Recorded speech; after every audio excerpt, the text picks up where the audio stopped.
There's nothing like kicking off your morning driving a vehicle that costs about the down payment on a nice house in my neighborhood. This is the 2022 Bentley Flying Spur, but more importantly, it's not just a Flying Spur, it's the hybrid.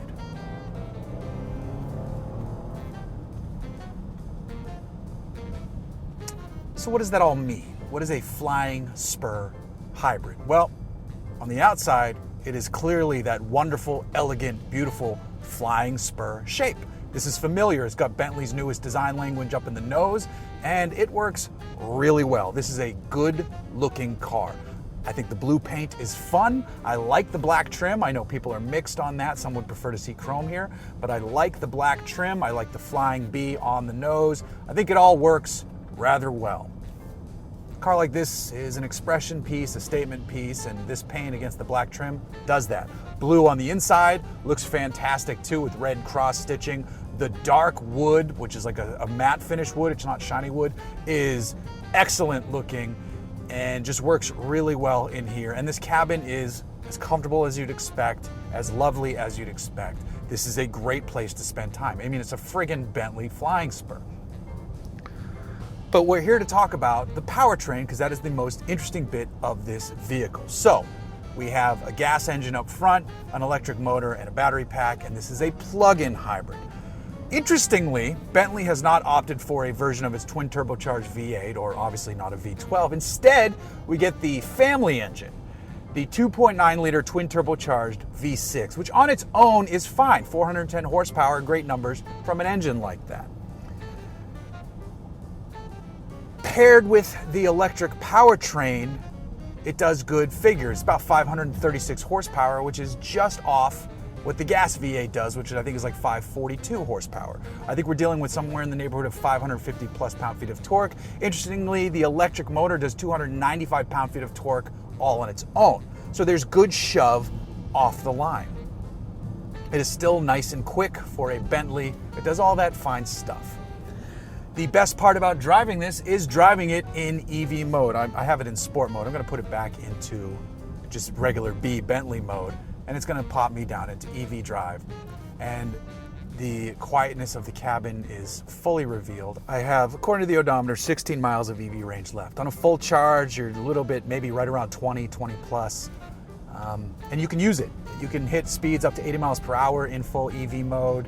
You can put it into a hold mode to save electrons if you're rolling down the highway a lot and you just want to be in the gas mode. There's a hybrid mode to do combined power output as well.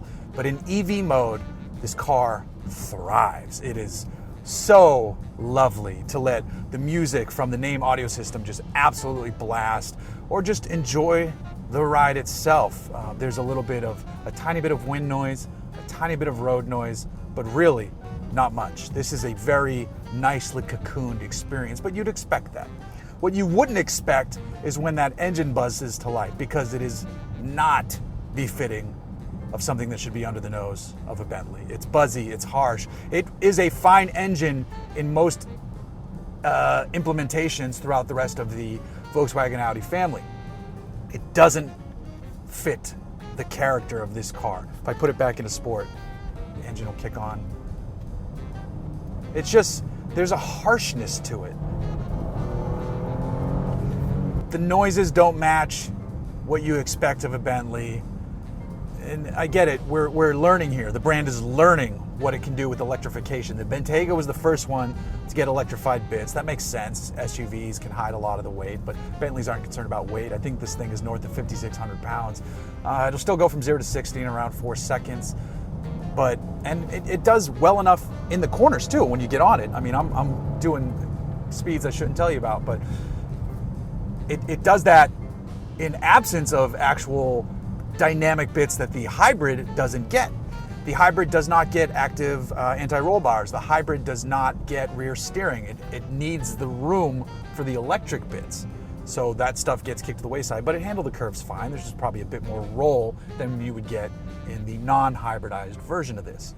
The driving experience itself is wonderful as long as you're in the electric mode. Now, you'll get used to the harshness of the engine, but if you bought one of these and you spent what you're going to spend on one of these, you'd be like, That doesn't feel very Bentley-ish. So everything is familiar except when that engine is singing its song. I wonder if it's a packaging thing or if they're going for fuel economy or range. I'm not sure, but I feel like if they just could have made the twin turbo V8 work with the electric bits, then we'd be talking.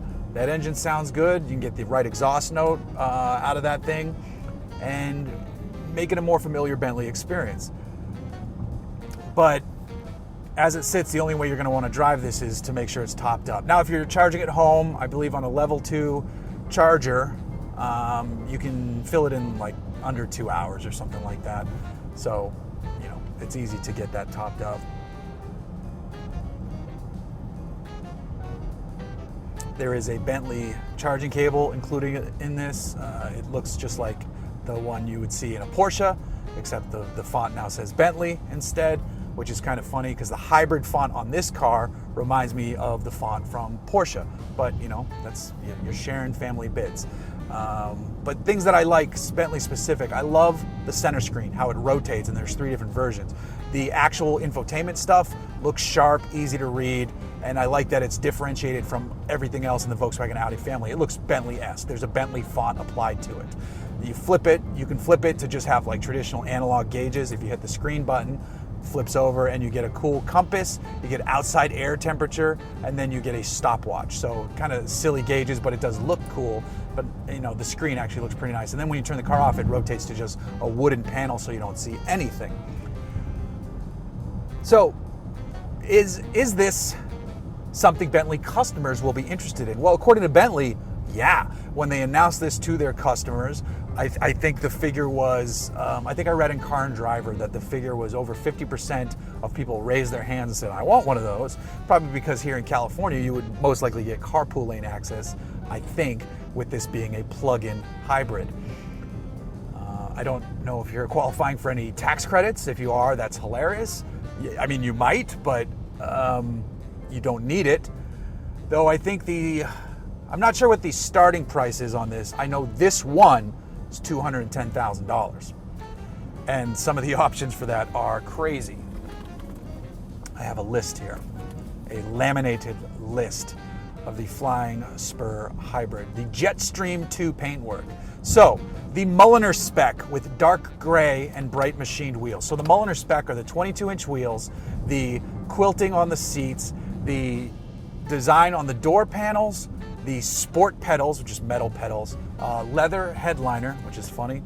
The fuel filler cap gets a special finish. There's embroidered Bentley emblems, and the oil cap is metal as well. That package adds $20,295 to the price. But that's what you do when you play in this space. You say, oh, I want this spec, and they just go, it's this much. And the people go, okay, fine, sure, I don't care. That part doesn't matter to me. I have 12 other cars at home. This is going to go. This will be the nice daily driver.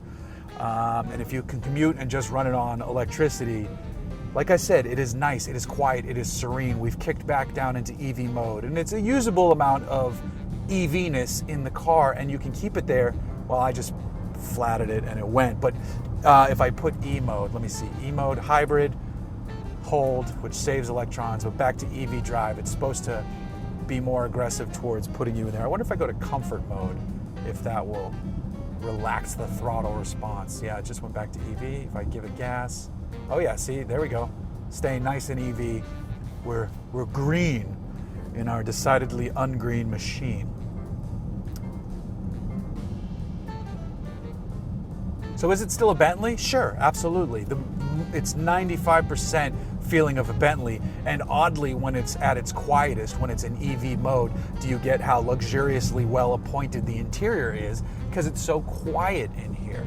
It's least Bentley-like when the throttle or when the drive mode selector is popped into sport, bop, bop, in sport, the engine kicks to life and you go, oh, that's not supposed to be here. Like I said, it's a good engine. It is not a good Bentley engine. This whole conversation feels ridiculous, though. I know you know that. I know you know that I know that. We still got to talk about it. We still got to dive into what's going on with this car. And I will say, see right there, that's not a Bentley noise. bland. Like, come on, what are we doing here? Okay, you can shift now. We're chilling. Everything else is great. It's just that the engine doesn't meet the refinement level of the car, and I mean, I'm struggling to finish this up because at the end of the day, the handful of people who buy these, I'm sure they'll be happy, and I'm explaining this car to an audience, myself included, who cannot afford it anyway. Though I will say, I do get letters and notes sometimes from people who can afford the higher end stuff that we buy, and it is always nice to hear from you, so I know I'm not just shouting this information into the void, and we're not all just looking at a pretty blue car that none of us can afford. For those of you who can, and you're watching this, you know, shout out, big ups, thumbs up. It does happen. I do get those letters, and there we go. But yeah, and also my daughter loves it because the back seat is great, and there is, I wonder if I can access it from here. There's a little tablet. I don't know where the button is. She knows where the button is, but I haven't sat back here. Where's the button? Oh yeah, and this tablet, you hit a button and this tablet slides out, and she can control the climate, the music, all the fun stuff she likes. And then you can just pop this back in. Can I do it without looking? Yes, it goes right back in. Luxury, folks. Though if my daughter were here and I asked her favorite part of the car, she would probably still say the steering wheel because that's the first thing she sees, or maybe she would say that in this car. Her favorite car is when I briefly had a Tesla Model Y, and that was because it could make fart noises and play video games. So that's where I'm working on it. I'm working on it. But she likes what she likes, and she's allowed to like what she likes, so there you go. That's it for now. Shout out to the Hooniverse podcast. Go watch that. Like and subscribe to the channel. I'm supposed to do all this at the beginning, but I am terrible at this job. And then go to blipshift.com, find our partner store, buy some t-shirts and stickers, and do all that fun stuff. Help support the channel. Like and subscribe. We need the subscribers. Liking helps with the algorithm. So there you go. And other than that, I'm wishing you a wonderful day from the comfortable seat of a Bentley.